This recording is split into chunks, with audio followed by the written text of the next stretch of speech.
प्रभु यीशु मसीह के सामर्थ्य नाम में हम मांगते हैं। तारीफ करो जोर से और बैठ जाओ अपने शरीर में और आत्मा में आप मेरे साथ खड़े हैं। आमीन। अपने हाथों को उठा के बोलो, मेरा ध्यान पवित्र कलाम के ऊपर है, वचनों के ऊपर है। दिन रात मैं इस पे ध्यान दूंगा और इसी पे चलूंगा। ये मेरे शुद्ध रहने का आधार, मेरे चंगे रहने का आधार है। मांगो अपने हाथों को उठा के।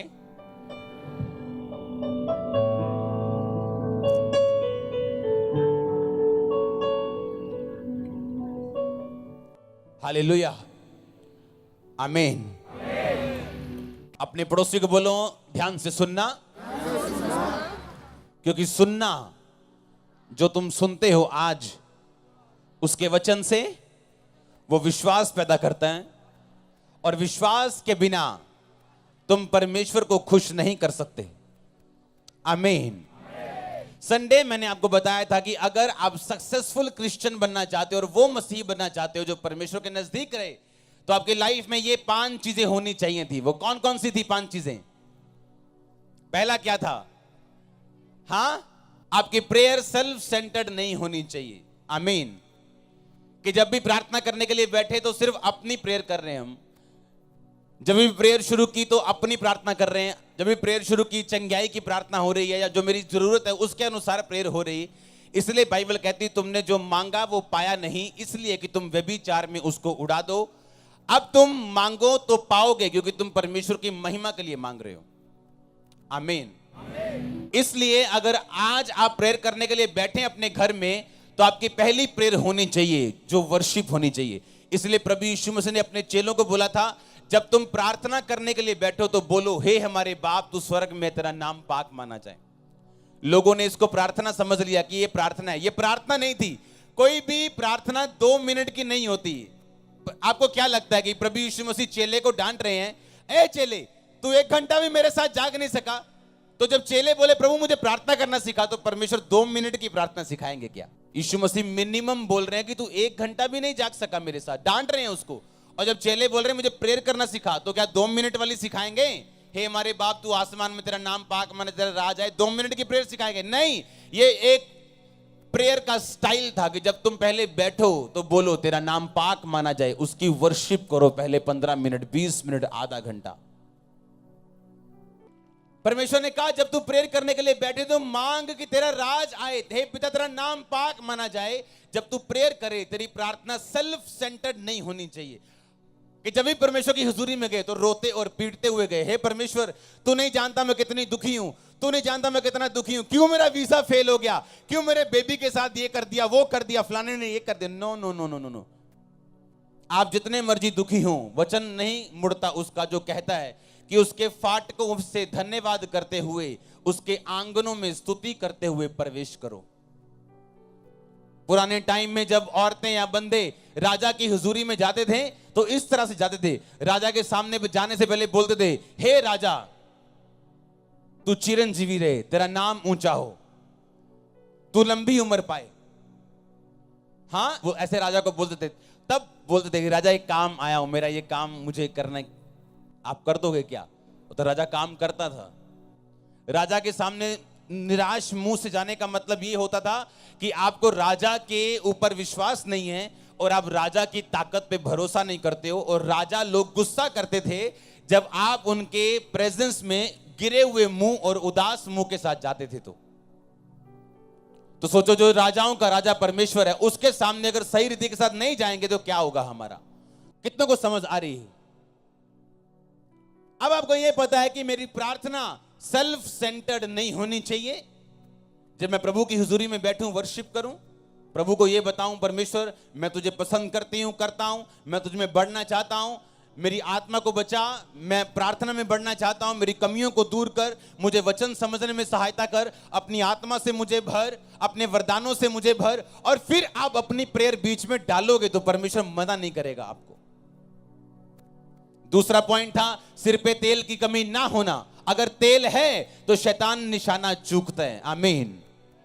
तीसरा क्या था? अपने बीज का ध्यान रखना। परमेश्वर ने कहा परमेश्वर का राज्य ऐसे बीज के समान है, ऐसे राई के बीज के समान, जब वो बोया जाता है तो छोटा होता है, लेकिन जब बड़ा उसमें बोया जाता है तो बड़ा होता है।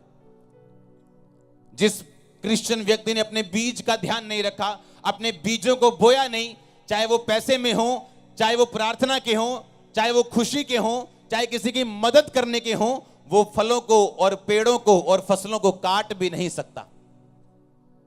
अगर आज आपको भूख लगी हो बहुत ज्यादा और उस कनक का आप आटा बना के खा जाएं तो फसल नहीं आप ले सकते, क्योंकि वो कनक आपको बीजने के लिए दी गई थी।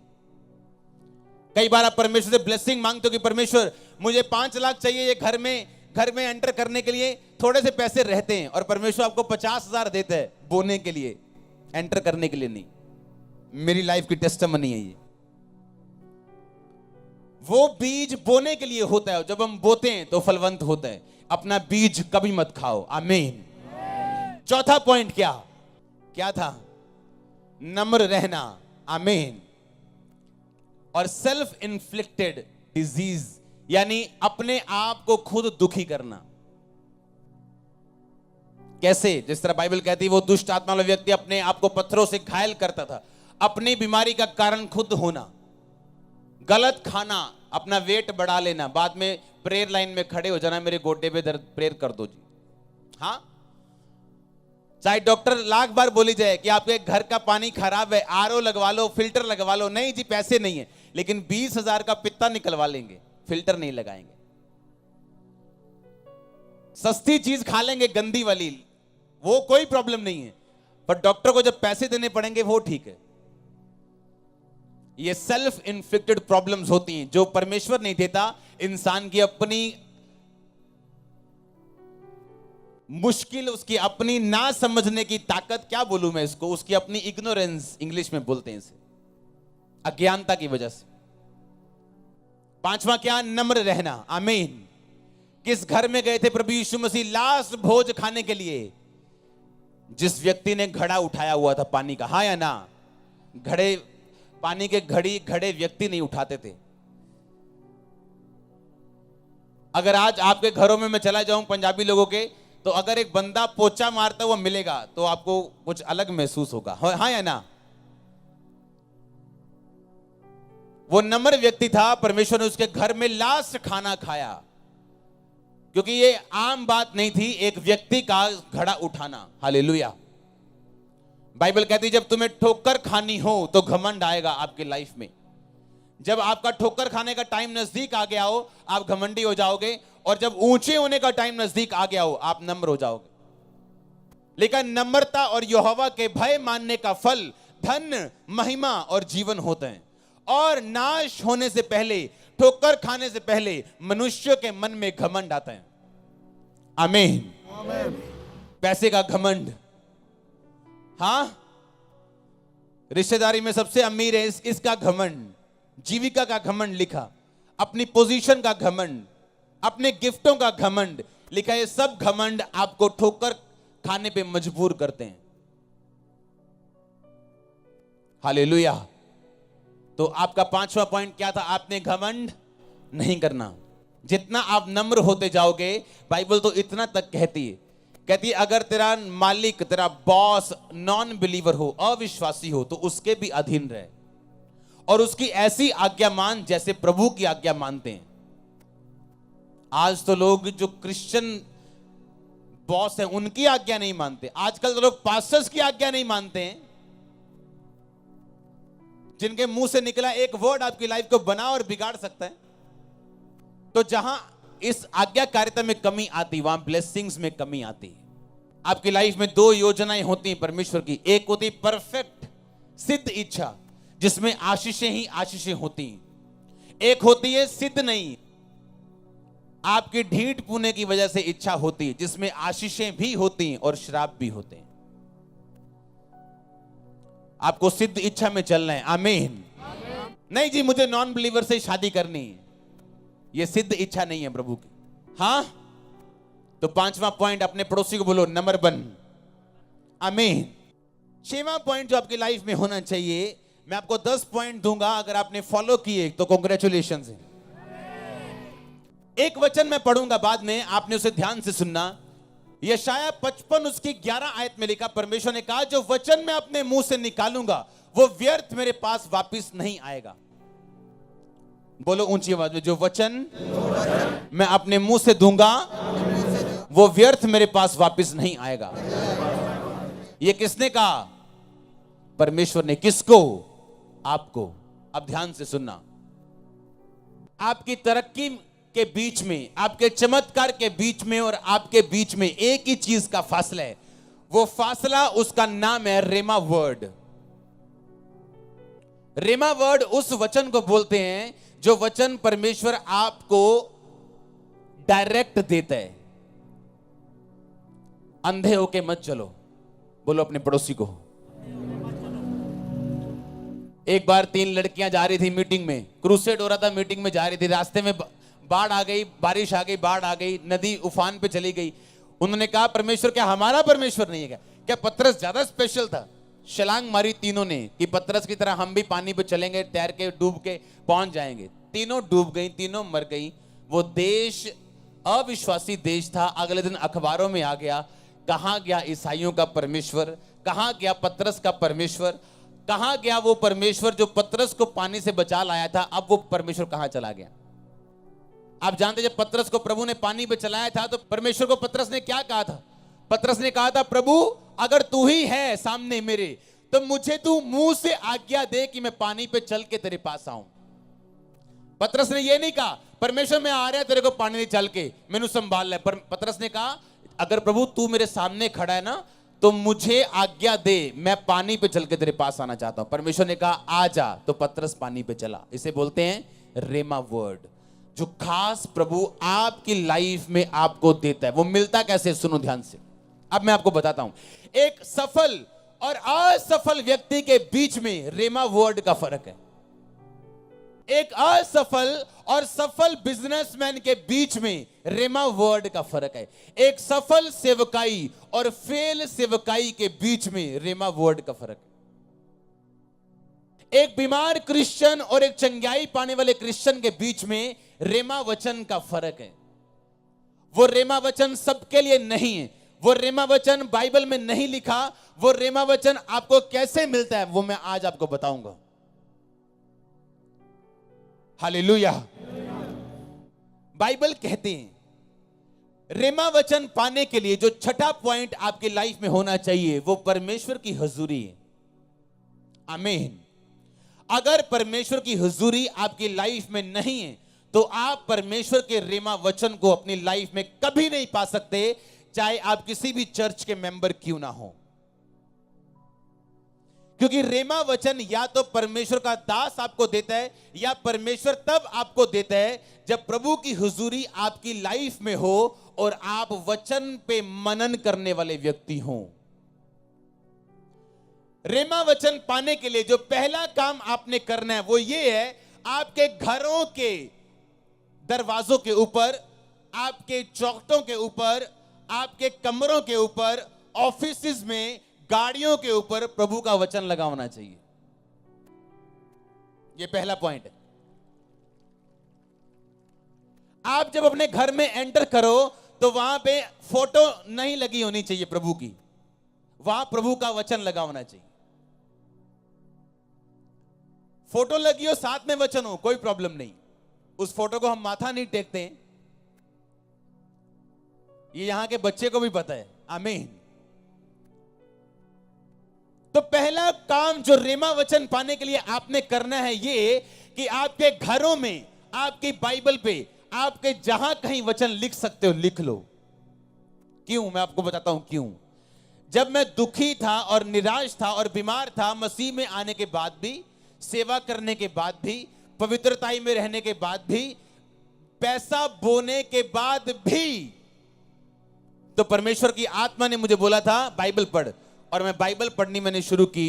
मुझे मेंटली अपसेट के दौरे पड़ते थे तो मैं क्या करता, पास्टर से एक तेल की बोतल पे प्रार्थना करवा के मैं अपने टेरिस पे चला जाता। मॉडल टाउन जलंधर में हमारी कोठी थी और टेरिस पे चला जाता था और अपने सिर को पूरी तरह से तेल से भर के और मैं बाइबल पढ़नी शुरू करता, आज भी मेरी जो बाइबल्स पुरानी हैं उन पे तेल के निशान हैं, आज भी उन पेपर्स पे, आज तक 14 साल बाद भी। मैंने आपको दिखाई भी थी एक संडे तेल के निशान वाली बाइबल। हाँ, 4 दिन में 3 दिन में मैं नया नियम खत्म करता था। बाइबल पढ़ता गया पढ़ता गया पढ़ता गया, और एक दिन बाइबल पढ़ते पढ़ते मेरे सामने आया, हे प्रियो, मसीह में तुम्हारा परिश्रम व्यर्थ नहीं, प्रभु के परिश्रम में बढ़ते जाओ। यह वचन मेरे लिए क्या बन गया? रेमा वचन। मुझे ऐसा लगा कि प्रभु ने मेरी प्रॉब्लम के बारे में मुझसे बात की है कि मैं क्यों चंगा नहीं हो रहा। मेरी मेहनत थोड़ी है, क्योंकि मेरी प्रार्थना सिर्फ 45 मिनट की थी। 15 मिनट में गोल टेबल पे हाथ रख के ऐसे करके प्रार्थना करता था, और 15 मिनट में 3 बार घड़ी देखता था मैं, कितने मिनट हो गए? अच्छा 5 मिनट हो, ले 15 मिनट। और 15 मिनट प्रे करके मेरे को ऐसा लगता था कि मैं दुनिया का सबसे बड़ा धर्मी बन गया हूं। हाँ, और परमेश्वर कहता था नहीं, अगर तू हील होना चाहता है तो अपनी परिश्रम को बढ़ा। प्रभु में किया गया परिश्रम व्यर्थ नहीं जाता। मुझे ऐसे लगा कि मेरे दिल पे किसी ने ये वचन मार दिया हो कि अगर मैं मेहनत करूंगा तो इसका मतलब मेरा परिश्रम व्यर्थ नहीं जाएगा और प्रभु मुझे उत्तर देगा। ये मेरा रेमा वचन था। आपका नहीं है, ये आपका नहीं। आपको अपना खुदा दे सकता है, अभी दे सकता है, मेरे मुंह से दे सकता है, आपको बाइबल पढ़ते वक्त मिल सकता है। आपको तभी वो मिलेगा अगर मेरे मुंह से भी मिले, या बाइबल से मिले, आत्मा से मिले, अगर आप प्रभु के साथ पूरे हो तो। नहीं तो जब रेमा वचन आपके दिल में घुसना चाहेगा, वो आपको कभी भी मिल नहीं पाएगा। जोर के तारीफ करो, जोर से आमीन। आप समझ रहे कि नहीं? ये मेरा रेमा वर्ड था, आपका नहीं है। अपना रिलेशन बनाओ परमेश्वर से अगर चाहिए तो। अगर आपकी लाइफ में खुदावंद की हुजूरी नहीं है, मैं लिख के देता हूं, आपको कभी रेमा वचन नहीं मिल सकता। आपको वचन मिल सकते हैं, अच्छा पाप नहीं करना, व्यभिचार नहीं करना, अच्छा ये नहीं करना, वो नहीं करना, पर रेमा वचन जो आपको चमकाने के लिए खुदा ने दिया हुआ है लेकिन आप तक पहुंचा नहीं। आपको सूर्य की तरह चमकाने के लिए परमेश्वर ने रिलीज किया है, पर आपको मिला नहीं। वो कब मिलता है? जब प्रभु की प्रेजेंस आपकी लाइफ में होती। परमेश्वर की हुजूरी उस वचन को जिंदा करती है, उसमें सांस फूंकती है जो आपके लिए खास रचा गया, जो बाइबल में लिखा हुआ है, पर आप तक अब तक पहुंचा नहीं।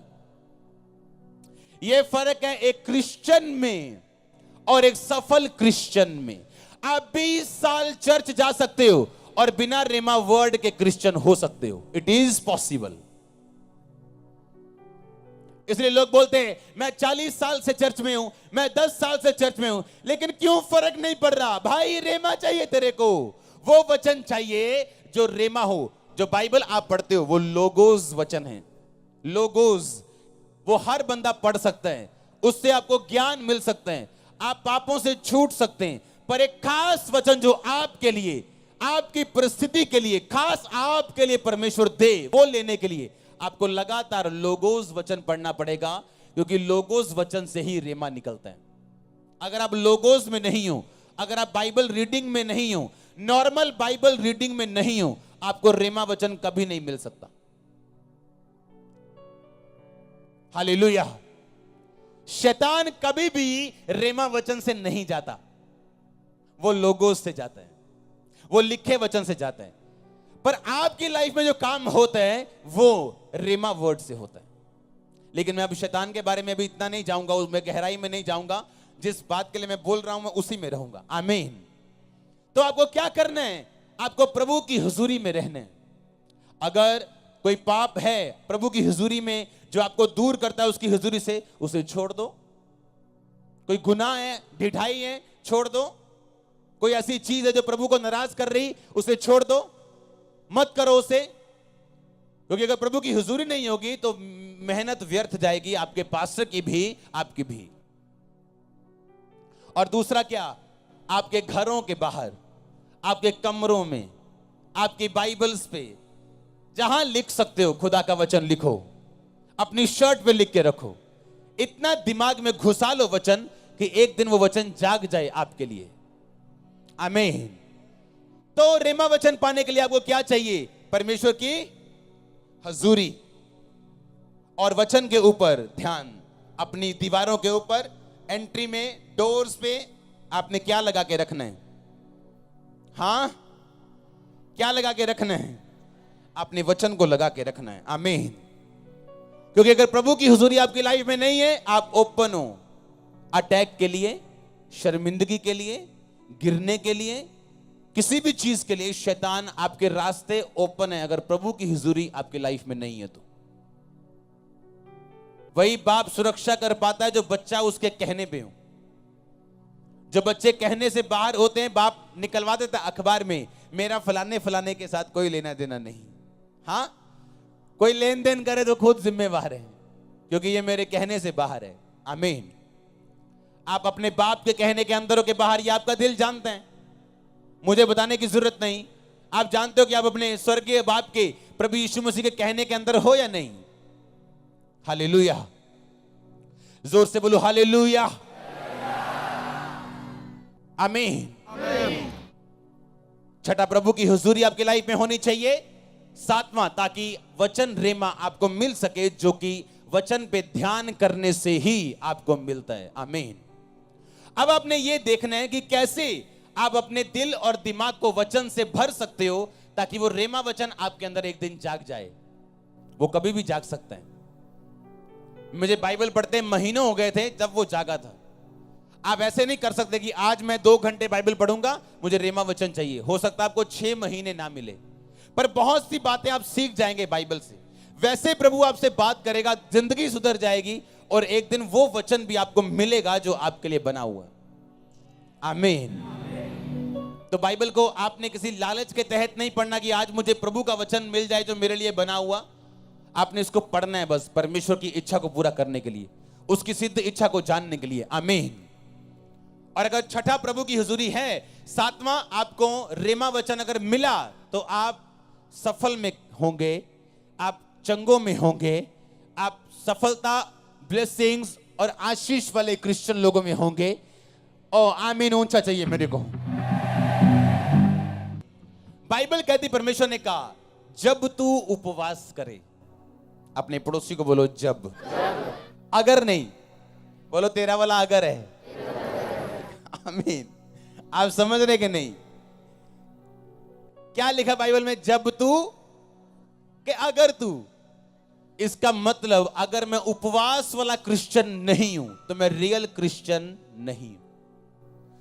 शैतान को शुगर देनी पड़े, किडनी रोग देना पड़े, वो देगा, कहीं आप उपवास ना रख लो। कुछ भी करेगा वो, कमजोरी देनी पड़े, कुछ देना पड़े, वो आपको देगा ताकि आप रोजा ना रखो। और जिस दिन आपने कहा कोई प्रॉब्लम नहीं, अगर मुझे ये दिक्कत है, मैं दिन रात का उपवास नहीं रख सकती, क्या 5 बजे तक नहीं रख सकती? क्या 2 बजे तक नहीं रख सकती? क्या 12 बजे तक नहीं रख सकती? शुरू तो करो, बंधन टूट जाएंगे। शुरू करो। उसने ये नहीं कहा इफ यू फास्ट, उसने कहा जब तू। ये नहीं कहा अगर तू, उसने कहा जब तू। तो जब तू मतलब ये कमांड है क्रिश्चियन बंदे के लिए, उसके लिए रोजे जरूरी हैं। मैं जी काम करदा बहुत ते मैं रोजा नहीं रख सकता। ताई काका जो तू काम करन जाना ते गवाचियां गावां वांगू वजदा फिरदा इधर उधर, तेनू पता नहीं लगता करना की है। क्यों नहीं पता लगता? क्यों? जिस तरह खा खा के शरीर मोटा हो जाता ना, चमड़ी ते टीका नहीं डॉक्टर ला पाते, आत्मावां मोटियां हो गई हैं, टीका नहीं ला पाते दूत। वो चंगाई का टीका लैके आते, पर चमड़ी इन्नी मोटी है आत्मिक, ਉਹਦੇ ਵਿਚਾਰੇ ਟੀਕੇ ਵਿੰਗੇ ਹੋ ਜਾਂਦੇ ਉਹਨਾਂ ਦੇ। ਕੀ ਕਰਨ ਦੂਤ ਵੀ? हाँ, जब तू, अगर तू नहीं, जब तू। इसका मतलब फास्ट रखना हर बंदे के लिए जरूरी है और कमांड है ये स्वर्गीय। जब तू प्रार्थना करे तो अपनी कोठड़ी में जाओ और अपने पिता से गुप्त में प्रार्थना कर। जब तू उपवास करे, जब तू दान दे, उसने ये नहीं कहा अगर तू दान करे, कब मूड कर जाए तेरा, जब पैसे आ जाए। अगर तू फास्ट करे, कहता जब तू फास्ट करे, जब तू प्रेयर करे। इसका मतलब फास्टिंग, प्रेयर, ये आपकी लाइफ में मस्ट है, आपकी लाइफ में जरूरी है। कोई इसको एक्सक्यूज मी कह के बच नहीं सकता। आमीन। अगर तू उपवास करे नहीं, जब तू उपवास करे तो अपने चेहरे पे उदासी मत ला, खुश रहे, खुश रहे, आनंदित रहे। आनंद का आत्मा पे आए। ओ आमीनूचा, आनंद आपका लेखो नमा साथे, आनंद का आत्मा आपका, आनंद का आत्मा आपका, मैंने कहा आनंद का आत्मा आपका। Spirit of Joy yours, Joy का आत्मा आपका यीशु मसीह के नाम में। आमीन, हालेलुया। ऐसे भी लोग होते हैं जब रोजा रखते हैं तो उनकी मासियों को तक को पता होता है रोजा रखे। पूरे मोहल्ले को मालूम, पूरी टीम को मालूम होता है कि फलाने बंदे ने आज रोजा रखा हुआ। परमेश्वर ने कहा अगर लोगों को मालूम हो गया तो ने फास्टिंग की है, तुम्हारा प्रतिफल खत्म हो गया। जब मैं फास्टिंग करता हूं, मैं इतना भी ध्यान रखता हूं कि मेरे दाहिने हाथ को भी मालूम ना हो मैंने फास्टिंग की, मेरे घर के वर्कर्स को मालूम ना हो मैंने फास्टिंग की, किसी को पता ना हो मैंने फास्टिंग की। बाइबल का एक एक वचन आग का ताया हुआ वचन है। वो यीशु मसीह के मुंह से निकला एक वचन आपकी लाइफ चेंज कर सकता है पूरी तरह से। आप जानते हैं बाइबल, डॉक्टर लोग भी जब इसे पढ़ते हैं हैरान होते हैं। डॉक्टर लोग पढ़े लिखे, उन डॉक्टर्स की मैं बात कर रहा हूं जो लोग कैंसर की मेडिसिन को खोजते हैं, कैंसर की मेडिसिन बना रहे हैं। ऐसे हाई डॉक्टर्स जिनकी तनख्वाह करोड़ों में, जो आपके सामने नहीं आते, वो किसी बंदे को देखने नहीं आते, उन डॉक्टर्स की मैं बात कर रहा हूं। आप यीशु मसीह के वचनों को पढ़ो। यीशु मसीह ने कहा जब तेरा पुत्र तुझसे रोटी मांगे तो क्या तू उसे बिच्छू देगा? हाँ? अंडा मांगे क्या सांप देगा? हाँ? मछली मांगे क्या सांप देगा? रोटी मांगे क्या पत्थर देगा? बोलो। आज भी अगर आप मेडिकल साइंस चेक कर लो तो इस दुनिया के सबसे अच्छे खाने में से मछली एक है।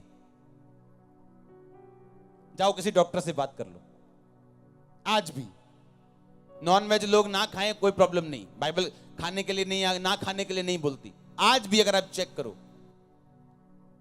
तो विटामिन डी आपको सिर्फ धूप से मिलता है, हाँ, और किसी सब्जी से नहीं मिलता, वो आपको मछली से मिलता है और अंडे से मिलता है।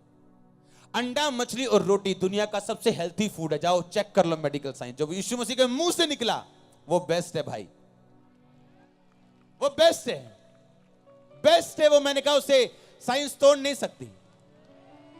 यीशु मसीह ने चिकन नहीं कहा, डक नहीं कहा, पालक नहीं कहा, हाँ, कहा रोटी। अगर तेरा बेटा रोटी मांगे तो क्या तू उससे पत्थर देगा? तेरा बच्चा अगर अंडा मांगे क्या बिच्छू देगा? क्या वो मछली मांगे तो क्या सांप देगा?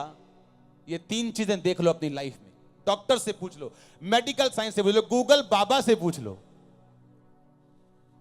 हाँ, वो भी आपको बताएगा। द बेस्ट फूड, वो आपको तीन का नाम लेगा। आमीन।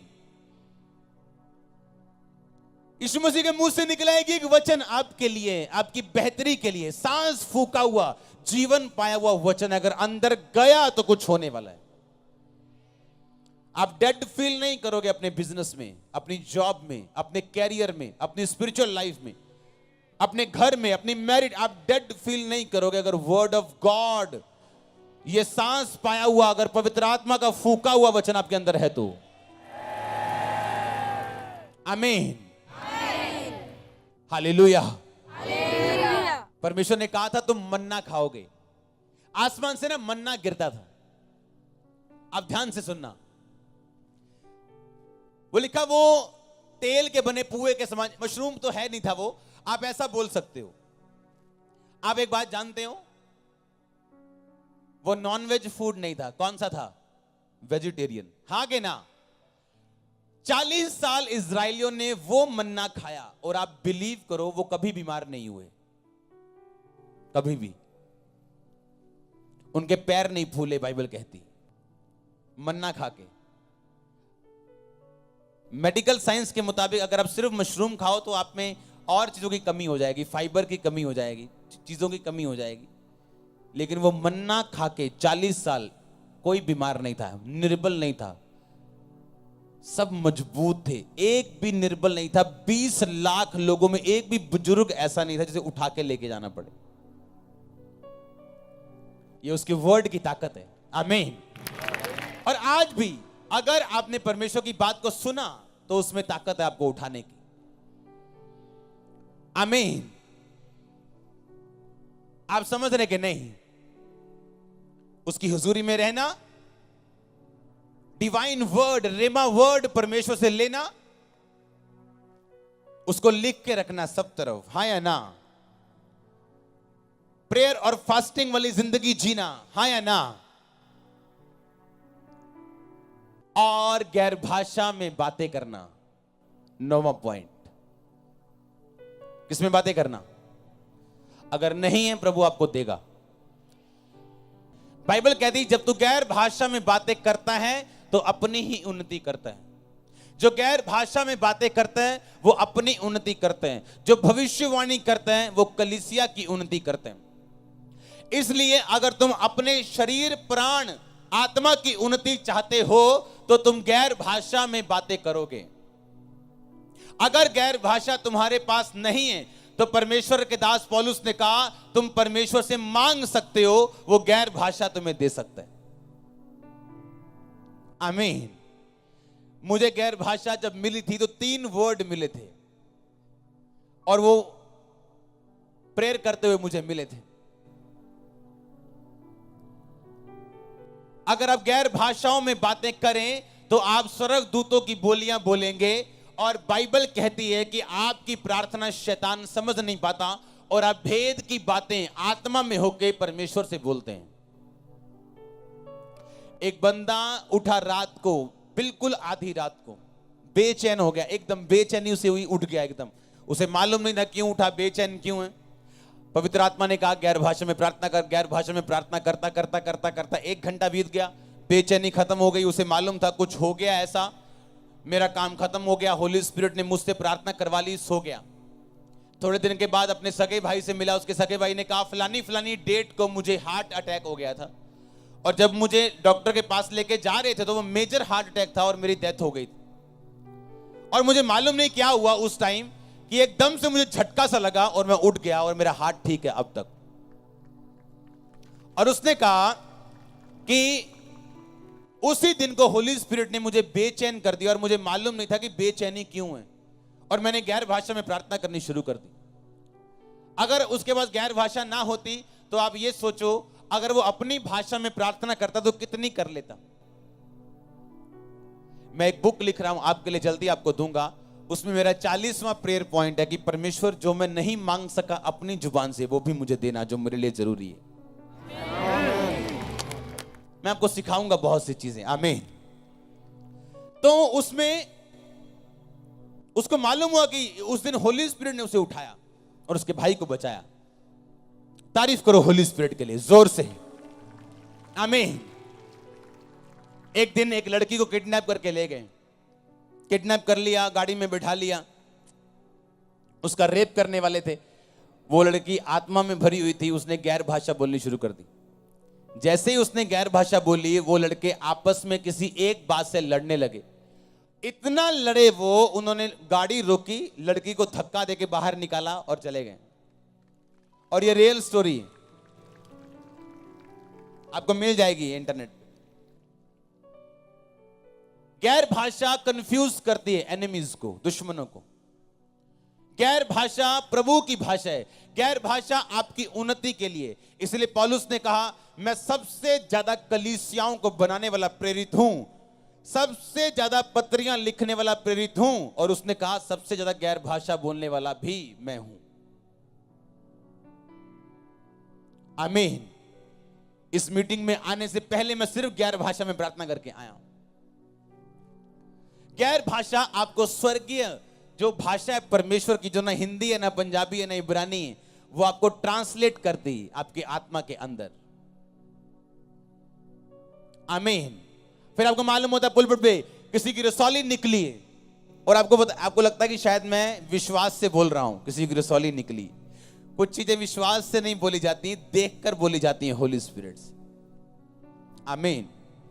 और डाउनलोड तब होता है जब इंटरनेट कनेक्शन पूरा हो। हाँ, और ये डाउनलोडिंग तब अच्छी होती है जब कनेक्शन पूरा हो। और गैर भाषा की प्रार्थना हाई स्पीड इंटरनेट है। आमीन। ये ब्रॉडबैंड है।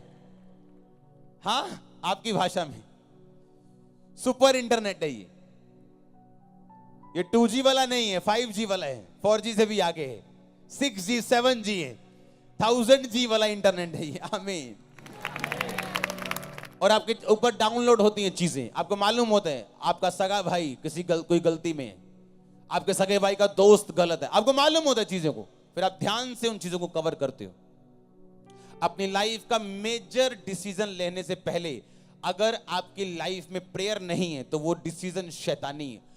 शैतान आपको गाइड कर रहा है, शैतान आपको लेके जाएगा। अगर आपकी लाइफ का मेजर डिसीजन लेने से पहले अगर आपकी लाइफ में प्रेयर नहीं है और गैर भाषा नहीं है तो हालेलुया। तो गैर भाषा में बातें करना यह विश्वासी की निशानी है। बाइबल कहती है, मरकुस उसका लास्ट बाब कहते हैं, जो मेरे विश्वासी होंगे वो अन्य अन्य भाषाएं बोलेंगे। हालेलुया। तो आपने क्या करना है? गैर भाषाओं में बातें करनी है। अगर नहीं है तो जब वर्शिप होती है चर्च में, जब आप 1 घंटा आके वर्शिप करते हो, उस वर्शिप में मांगो प्रभु से, वो आपको देगा और आपको मिलेगी। इस चर्च में आपको मिलेगी, जहां जहां भी जीवित चर्च है आपको मिलेगी। आमीन। कितनों को समझ आ रही है?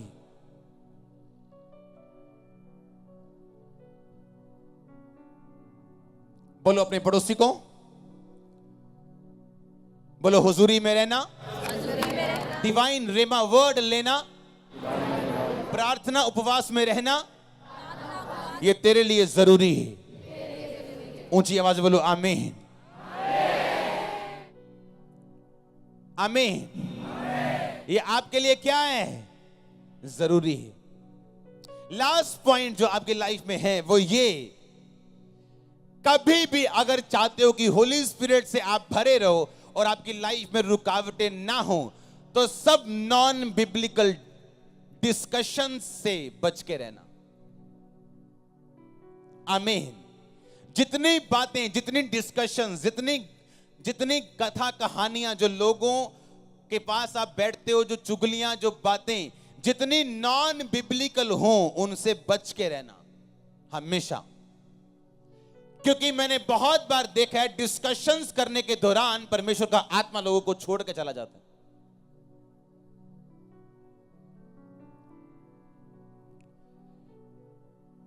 एक पास्टर था, वो अपने स्पिरिचुअल फादर के पास गया। उसने कहा, अपोस्टल मैं ऐसे ऐसे प्रेयर कर रहा हूं लेकिन मेरी प्रेयर का उत्तर नहीं आ रहा। ओके ठीक है, तू रोजे रखना। कितने? 7 रोजे रखना। ओके, 7 रोजे रख के प्रेयर की, वापस आया, कुछ नहीं हुआ। अच्छा कुछ नहीं हुआ, अच्छा तू ऐसा कर, तू भी 3 रोजे रख, मैं भी रखता हूं।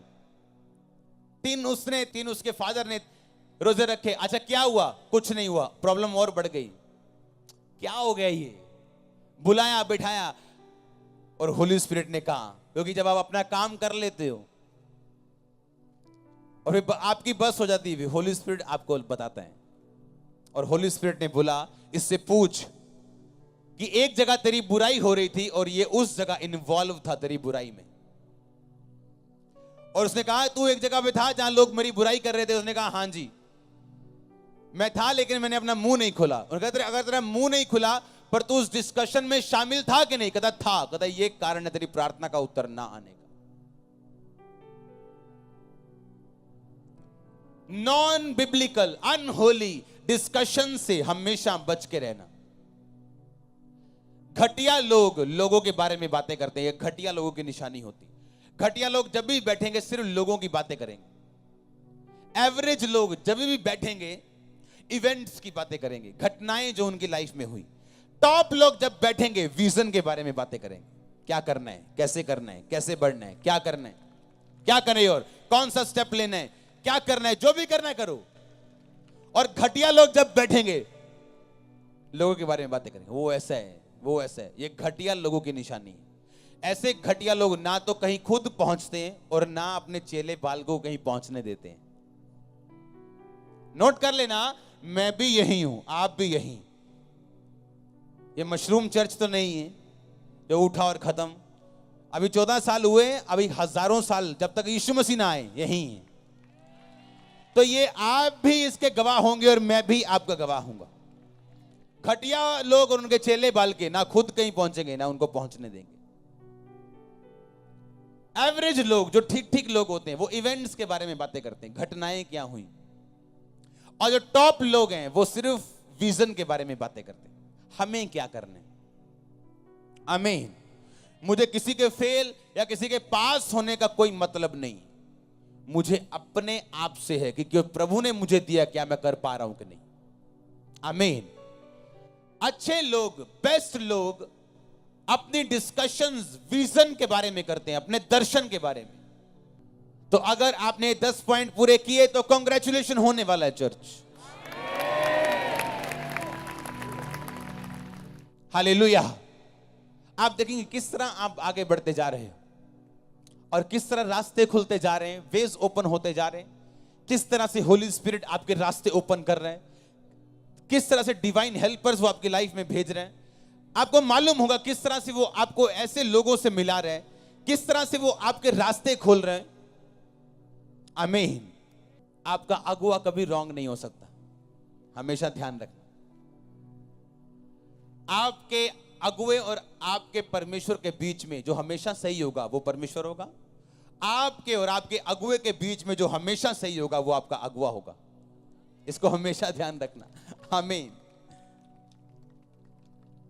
आपका अगुआ और परमेश्वर जब वो दोनों हो तो उनमें से हमेशा प्रभु सही होगा। आप और आपका अगुआ अगर दोनों हो तो आप कभी सही नहीं हो सकते, चाहे आपकी लाख दलीलें अच्छी हो, क्योंकि ये मैनेजमेंट के खिलाफ है, ये प्रभु की मैनेजमेंट के खिलाफ है। वो कभी दो लोगों से बात नहीं करता, एक कलीसिया में दो कभी लीडर नहीं उठाता, लीडर एक होते हैं। आपने देखा होगा, मैं अभी बैप्टिज्म दे रहा था संडे और आज भी दूंगा मीटिंग के बाद। आप इमेजिन करो जब 400 बैप्टिज्म हो एक हफ्ते में, कितने, मतलब 300 तो दो 250-300 तो दे चुका हूं मैं, अभी आज पूरे कर लूंगा जितने बोले। सुनो ध्यान से। पुराने टाइम में जब 10 साल पहले बैप्टिज्म होते थे, 30 बैप्टिज्म करा वो 30 लोग प्रभु नु ग्रहण कर गए भी, बल्ले बल्ले बल्ले बल्ले। और जब हर संडे 400 लोग बैप्टिज्म लें, कैसा लग रहा है आपको? सुनो एक और बात, कल कहा प्रभु ने मुझसे कि जिस तरह तू बपतिस्मे दे रहे हैं, टाइम आ रहा है चर्च में सैकड़ों के हिसाब, जब आज बपतिस्मे होते हैं सैकड़ों के हिसाब से लोग मसा किए जाएंगे, याद रखना। मैंने अब तक एक भी बंदे को मसा नहीं किया है। कोई नाम क्या के जो मर्जी लगाई जाए अपने, मेरी ओर से एक भी बंदा मैंने अभी तक मसा नहीं किया अपनी मिनिस्ट्री में। और मैं इतनी जल्दी वाला इंसान हूं, आज से 5 साल पहले मैं प्रेयर कर रहा हूं अपने प्रेयर रूम में, और मेरे मन में आया कि जो वरदान मेरे पास है, मैं ये चाहता हूं कि ये मेरे स्पिरिचुअल सन्स के पास भी जाएं। तो मैंने सोच लिया कि मैं अपने एक सन को हीलिंग का वरदान जो है वो ट्रांसफर करूंगा और इंपार्टेशन करूंगा। मैंने सोच के बैठ गया। मैंने अपने मोबाइल पे नोट कर लिया। प्रभु जब भी मुझसे बात करता है मैं नोट कर लेता हूं, मैं भूल ना जाऊं। प्रेयर कर रहा हूं, आधे घंटे बाद प्रभु ने कहा जिसके ऊपर तू ये वरदान देना चाहता है उसको फोन कर। मैंने कहा क्यों? प्रभु ने कहा फोन कर। मैंने फोन किया, मैंने कहा हाँ हेलो। प्रभु ने कहा इससे पूछ क्या तेरी गर्लफ्रेंड है? मैंने कहा ओए तेरी गर्लफ्रेंड है? पापा जी। मैं कहा मेरी गल का जवाब देना हाँ कि ना, जे तू झूठ बोलिया तू फायर है अज। कहता है जी। मैं कहा धन्यवाद प्रभु। हाँ मैं इतनी जल्दी में रहा हूं कि इसको भी दे दो, इसको भी दे दो, उसको खड़ा कर दो। प्रभु ने कहा नहीं, जो लोग मैंने तुझे देने हैं वो अभी आ रहे हैं, आए नहीं, अभी कुछ आए। जो रियल लोग होंगे अभी कुछ आए, कुछ हैं वो, और जो आने वाले आप भी यही, ये कैमरा भी यही, ये फेसबुक भी है, ये यूट्यूब भी है। सुनो टाइम आने वाला है जिस तरह आज बपतिस्मा लाइन लग के होता है। प्रभु ने मुझे बताया था तेरी चर्च में बैप्टिज्म डिपार्टमेंट होगा, सुबह 9 से शाम 5-6 बजे तक बैप्टिज्म रोज होंगे लाइन में। सुनो, और ये बात मैं ऑन रिकॉर्ड बोल रहा हूं, इतने लोग यहां प्रभु ने कहा मसा होंगे और तेरे वरदानों से जो मैंने तुझे दी इतने लोग भरेंगे, आप देखोगे सैकड़े लोग एक एक दिन में मसा होंगे इस चर्च में। आप देखना, गॉड्स टाइम इज द, आप जानते हैं ये जल्दी वाला काम नहीं है। पौलुस ने कहा किसी पे जल्दी हाथ मत रखना। आप लोगों के धैर्य को चेक करो, 5 साल 10 साल नहीं, चेक करो उनको। जिसने भागना है उसने भाग जाना है, और जो बिना लालच का खड़ा रहेगा उसी को देना। प्रभु कहता कभी ऐसे लोगों को मत देना जिनको अपने फ्यूचर की चिंता ज्यादा और तेरी और मिनिस्ट्री की चिंता कम है। कभी मत मसा करना। अब इमेजिन करो अगर मैं गिफ्ट इंपार्ट करता एक ऐसे बंदे के ऊपर जिसकी गर्लफ्रेंड थी चर्च में ही। अब इमेजिन करो, और जब भी लोगों को मैं यहां से निकालता हूं और फायर करता हूं, मैं कभी बता के नहीं करता हूं कि उसने गलती की, कर दिया बस, दैट्स इट। मैं लोगों एक बात बोलता हूं, मेरे को एक प्रभु के दास ने एक बात बोली थी कि अगर तू सख्त ना हुआ ये तेरी चर्च को कुछ और बना देंगे। मैं वो शब्द नहीं बोलना चाहता हूं यहां। अगर तूने सख्ती ना की तो तेरी चर्च को कुछ और बना देंगे ये लोग। इसलिए डंडा मजबूत है यहां, तेल वाला डंडा जो पड़ता ना आतंकवादियों के। हां, तो प्रभु ने मुझे कहा कभी जल्दी मत कर। जो लोग तेरे हैं उनको तू मसा ना भी कर, वो तेरे हैं। और आप देखना जब असली कोई मसाज जिस पे मैं करूंगा उसका रंग रूप चाल ढाल देखना, आपको नजर आ जाएगा मसा करना किसे कहते हैं। आमीन। तो मैं तो मजा ले रहा हूं और मैं तो देख रहा हूं। आमीन। मैं तो एंजॉय कर रहा हूं अपनी लाइफ। जो लोग जल्दी में हैं, हां अब तक कुछ नहीं हुआ, अब तक कुछ नहीं हुआ, अब तक, उनको कभी कुछ मत दो, नेवर। और जो लोग बैठे हैं कि हम मिले ना मिले कोई टेंशन नहीं, वो आपके असली हकदार हैं। आप इमेजिन करो आप प्रभु के पास बैठे हो और आप सोच रहे हो पता नहीं प्रभु ने देना है कि नहीं देना, पता नहीं यार प्रभु दा की बनूंगा मेरा, अब पता नहीं प्रभु ने मैनू चंगा करना है। प्रभु सोचता है यार तेरे को मेरे पे फेथ नहीं है मेरे को, तो मैं तो तेरी लाइफ में कुछ नहीं कर सकता। आमीन। आप देखना अपनी आंखों से ऐसे लाइन में मसा होगा। ये तो अभी ट्रेलर चल रहे हैं, रिहर्सल चल रही, अभी रियल सीन तो आने बाकी हैं। अभी तो हम कमरे में बैठे हैं, अभी हॉल बनाना बाकी है। अब सोच लो अगर कमरा ऐसा है तो हॉल कैसा होगा। आमीन। और ऐसे होली स्पिरिट आपको आगे लेके जाता है। आज मैं वचन पढ़ रहा था एक अपने लिए, तो मेरे सामने पौलुस का एक खत आया और उसमें लिखा था कि तुम में दलबंदी भी अवश्य होती होगी, तुम में फूट भी अवश्य होती होगी, ताकि जो लोग खरे हैं वो प्रकट हो जाएं। जब कोई पास्टर आपकी चर्च से या आपके लोगों से कोई लोगों को लेके जाना चाहे, कभी उसे मना मत करना। क्यों? आपकी भेड़ वो कभी लेके नहीं जा पाएगा, आपकी बकरियां लेके जाएगा जो आपके लिए फ्यूचर ट्रबल है। नेवर, कभी मत टेंशन लेना। अगर कोई बंदा जाए कभी चिंता मत करना। ये प्रभु ने मुझे सालों पहले सिखाया था कि तू वो सफाई नहीं कर सकता जो मैं कर सकता हूं। और आप ध्यान रखना, जो पास्टर बकरियां लेके जाते हैं वही बकरियां उनको तंग करती हैं बाद में, क्योंकि भेड़ें कभी तंग नहीं करती, और भेड़ें कुछ भी हो छोड़ के नहीं जाती। आमीन।